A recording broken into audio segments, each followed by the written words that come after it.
I think that you use ChatGPT AI for this, so I'm gonna have to turn you in for plagiarism.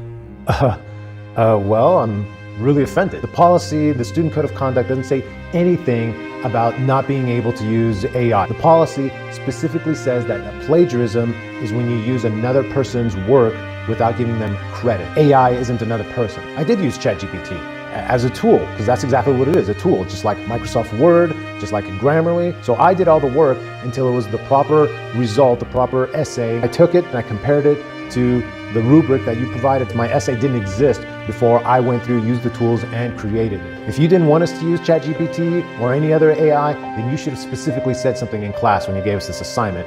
And the policy that we all are supposed to follow as students, the policy should then spell it out specifically, because otherwise you're just wanting us to guess. So I'm very offended about this. The student had a point with a lot of what they were saying.